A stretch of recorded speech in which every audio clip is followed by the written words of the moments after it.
On passe du coup à l'OM qui affronte le Panathinaikos mercredi, Ouais, un très match bien. crucial pour les Olympiens.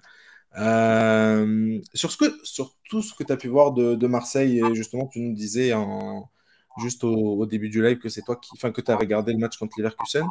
Nicolas, est-ce que toi, tu es rassuré par ce que tu as vu contre Leverkusen ou au contraire un peu inquiet? Pas au niveau de l'efficacité, par contre au niveau du jeu, on commence quand même à avoir un petit peu une certaine patte Marcelino. Alors c'est encore tôt parce que on est encore en préparation, mais il peaufine.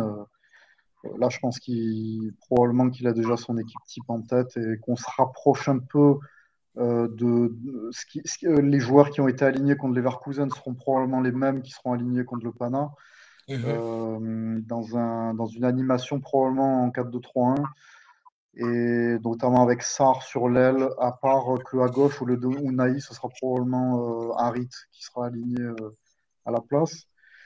Mais par contre, on s'oriente vers un double pivot avec Veretout et Kondogbia.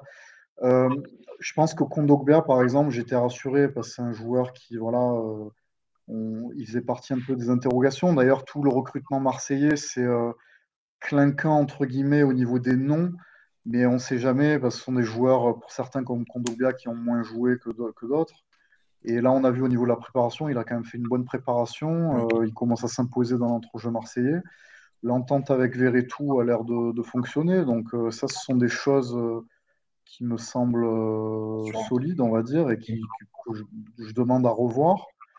Après, je pense qu'il va falloir faire attention voilà, au niveau de la concentration contre les Leverkusen, les deux buts, c'est des problèmes de concentration. Et pour moi, le point faible, c'est Paul Lopez. Moi, c'est pas la première fois que je le dis, je le disais déjà l'année dernière. J'avais jamais compris pourquoi il avait été préféré, que lui était préféré à Mandanda. On sait que c'était Sampaoli qui aimait son jeu au pied, mais après il est parti, Tudor a continué à lui faire confiance.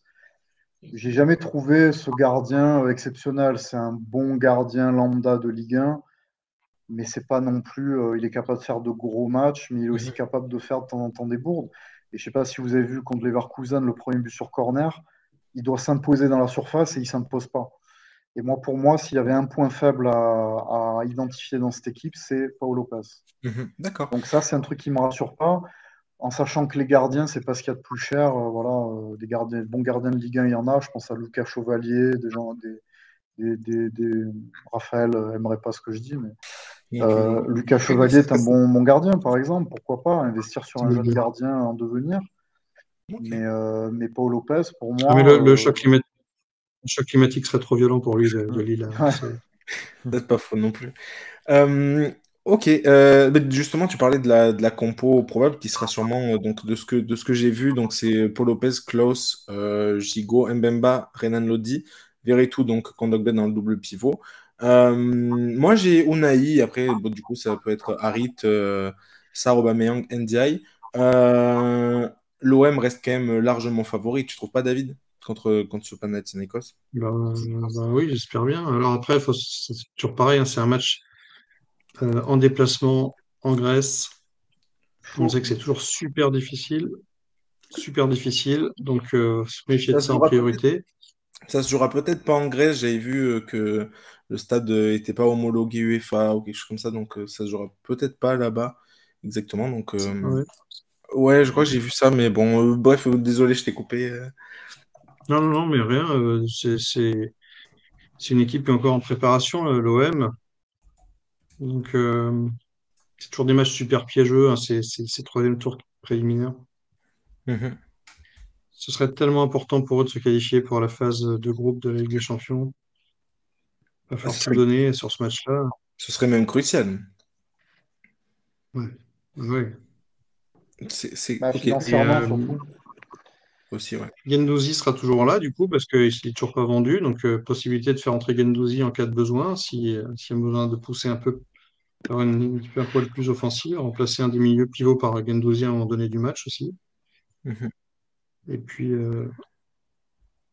Ok, ok. Côté Panathinaikos, voilà, c'est pas une équipe qu'on connaît super bien. Faudra sûrement faire attention à l'attaquant slovène Andraz Sporar. qui a ancien marqué du Sporting. ancien du Sporting, exact, au Il y a Portugal. également, bah, moi je dois être un des seuls en France, mais je suis le Shakhtar Donetsk. J'aime bien leur jeu, tout ça, avec les Ah Brésiliens. ouais, il y a Il y a Bernard, Bernard, qui est un Bernard, ancien du Shakhtar et d'Everton, c'est ça. donc il va remuer l'équipe. Et puis ils ont, ouais, surtout, moi c'est surtout la, parce que je vois pas où tu as vu ça, mais j'ai vu que ça jouait bien au stade Ok, bon, Apostolos ben, Nikolaïdis, leur tant mieux, stade. ouais, ouais, tant mieux. Mais Non, non, j'ai après, vu, les j'ai supporters de passé. l'OM sont privés de déplacement, par contre, pour des raisons de sécurité. Voilà. C'est un peu. Donc, attention à cette équipe. Maintenant, c'est surtout le public qui va pousser pour le Pana. Ils ont, entre guillemets, un match de plus, enfin 2 matchs de plus dans les jambes. Quand je parle de matchs, c'est des matchs, on va dire, de haut niveau.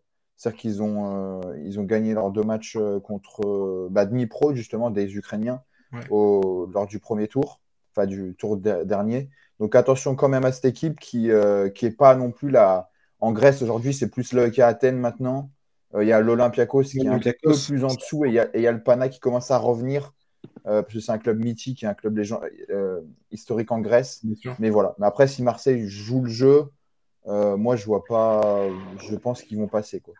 Exact. On parlait enfin, des joueurs intéressants. Donc, tu as parlé de Bernard. Il y a aussi Juricic, un ancien du Benfica, qui est passé par la Sampdoria. Et Euh, Sassuolo notamment. voilà, ouais, c'est vrai. Et Jedvaj, je sais plus comment on dit Oui, exactement, mais voilà, un Tim Croate Jedvaj. Je crois qu'on voilà, dit comme ça. qui est passé à. Enfin, voilà, qui a joué Et à ah la Coupe oui, du Monde, il y a etc. aussi un joueur, il y a aussi un joueur à surveiller, mais c'est surtout, si on ne le connaît pas, il faut surveiller, mais il a un pied gauche magnifique. Bon, il a eu quelques soucis et tout, mais c'est Tony Villena, Tony un Vieira, ancien exact, c'est ce que j'allais dire. Ouais. de Feyenoord, Feyenoord, qui vraiment, c'est un super joueur, en tout cas en termes de beauté, hein. Après, voilà. bien sûr. Donc c'est sympa. Mais après, ils n'ont pas non plus des joueurs, ils ont des joueurs corrects, hein, intéressants, C'est mais ça, mais pas. c'est un peu pour présenter un peu les joueurs qui pourraient, voilà, Mm. Ouais, qui ouais. pourraient être là. Et c'est surtout voilà, une équipe, comment dire, une équipe prenable entre guillemets pour l'OM, je pense. Et après, faudra pas y aller en confiance, en se disant, bon, c'est gagné d'avance, etc. Ça, c'est le truc absolument à Mm. pas faire. Tu parlais de Panathinaikos, exact, qui revient. C'est un club historique qui a gagné, enfin, qui est allé en finale de Coupe d'Europe des clubs champions en 1971, une finale perdue contre l'Ajax 2-0.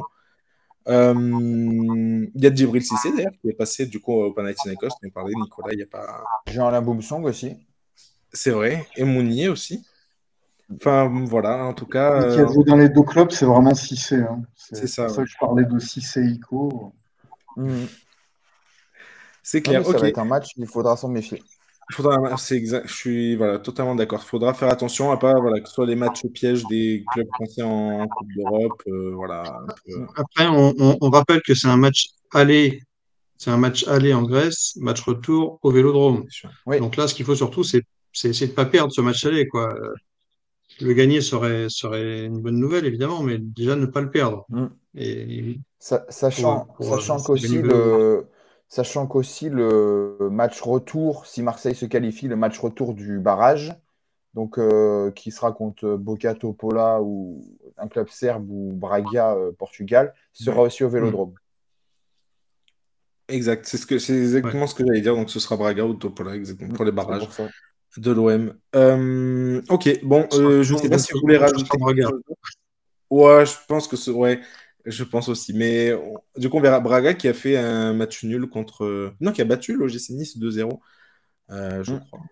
Voilà, Ouais, en je match voulais de te Braga, dire, préparation. de toute façon, c'est tous ces matchs enfin, on parlait tout à l'heure des matchs de préparation et puis ensuite on rentre dans la compétition, Uhum. que ce soit pour le PSG comme pour l'OM. Je pense qu'au début, on va pas voir des étincelles par Neymar qui s'est un peu illustré, mais sinon, on va pas voir beaucoup d'étincelles du niveau collectif. On va petit à petit voir la patte des entraîneurs, que ce soit Luis Enrique ou Marcelino. Et le moment de vérité, c'est vraiment quand on commence la compétition. Et même quand on commence la compétition, ce ne sera pas parfait. Il y aura encore des choses à revoir. mm. Mais le but de ces équipes-là, c'est qu'elles montent en puissance et qu'elles soient prêtes en octobre, pas maintenant. Il y a des équipes, aujourd'hui, vous allez voir des équipes comme Lorient ou comme Strasbourg qui vont marcher tambour battant dès le début et puis ça va s'effriter parce que ce ne sont pas des équipes qui sont programmées pour jouer le titre. Par c'est contre, les sûr. équipes comme Paris ou comme l'OM sont programmées pour être prêtes en octobre-novembre. Et pareil pour les grosses équipes comme le Bayern ou comme Man City, qui sont prêtes à ce moment-là, donc qui montent en puissance petit à petit. Donc c'est pas parce que voilà, l'OM a perdu contre Leverkusen. Moi, par exemple, le premier, je me disais, ah, ben, enfin, on affronte une équipe quand même du top 6 allemand. Ben, il faut montrer qu'on est là. On a perdu, mais encore une fois, moi, je préfère qu'on gagne en décembre dans un match décisif de Ligue des Non, mais Champions. surtout, des matchs de prépa où il y a 250 changements, il y a très très Ben, peu Voilà, effectivement, d'enseignements à en tirer. c'est voilà. vrai. Il y a des petites choses à retenir, mais voilà, c'est pas parce qu'on loupe des occasions ou que Aubameyang, on l'a moins vu que forcément c'est catastrophique, quoi. Ce Mhm. sont des matchs de Ok. rodage, hein.